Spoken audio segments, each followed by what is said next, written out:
Praktik jurnalisme dalam bentuk digital ini sangat berkembang pesat seiring dengan adanya perkembangan teknologi.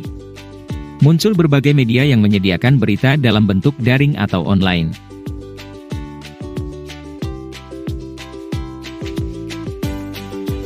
Jurnalisme multimedia diartikan menjadi dua pengertian oleh Mark Deuze. Pertama, mengemas atau mempresentasikan suatu berita menggunakan dua media atau lebih seperti narasi atau tulisan, musik, gambar diam, gambar bergerak, animasi grafis, elemen interaktif dan juga hypertext. Kedua, mengemas atau mempresentasikan berita yang terintegrasi secara horizontal antar media dan disampaikan melalui berbagai macam media seperti situs web, email, SMS, MMS, radio, televisi, teleteks, surat kabar, dan majalah.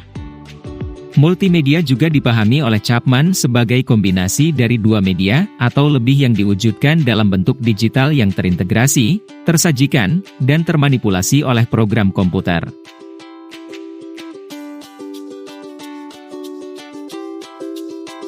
Jurnalisme multimedia di Indonesia tidak langsung muncul begitu saja. Dulunya masyarakat hanya menggunakan surat kabar yang ditulis kemudian dicetak dan didistribusikan kepada masyarakat.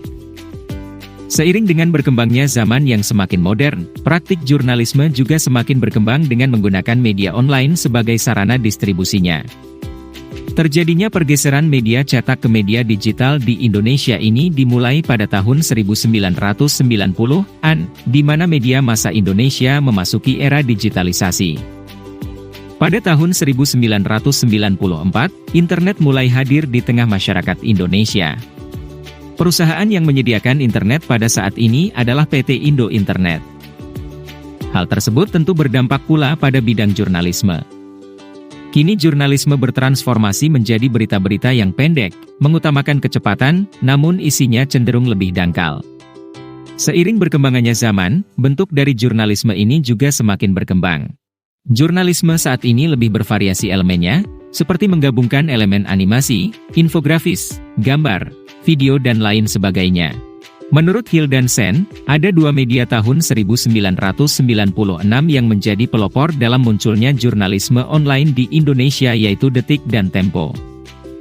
Di tahun yang sama, Harian Bisnis Indonesia meluncurkan portal berita online-nya pada 2 September 1996.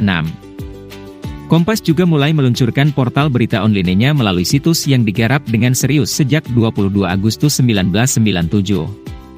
Sejak saat itu, muncul berbagai media yang juga membuat situs web untuk dapat menyajikan berita melalui online. Pada tahun 2010, ada 3 media yang menggunakan konsep berbeda dalam menyajikan berita di media online. Ketiga media itu mengusung prinsip multimedia sebagai pembeda dari media online lainnya. Ketiga media tersebut yaitu Tribun, CNN Indonesia, dan Rappler. CNN Indonesia telah menerapkan konsep multimedia dengan merekrut wartawan muda untuk dilatih menjadi reporter yang mempunyai berbagai keterampilan seperti mengambil gambar, video, dan menuangkan data menjadi sebuah tulisan yang komprehensif.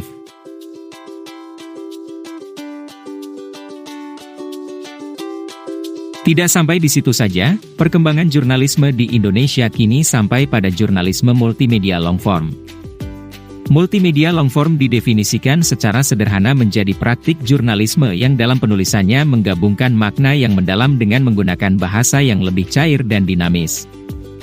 Tidak hanya tulisan, jurnalisme multimedia longform ini juga menggabungkan teks dengan elemen lainnya seperti gambar, video, ilustrasi, dan sebagainya.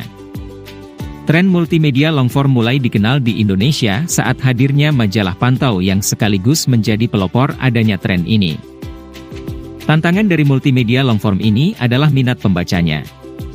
Pembaca dianggap kurang memiliki banyak waktu untuk membaca semua materi yang disajikan.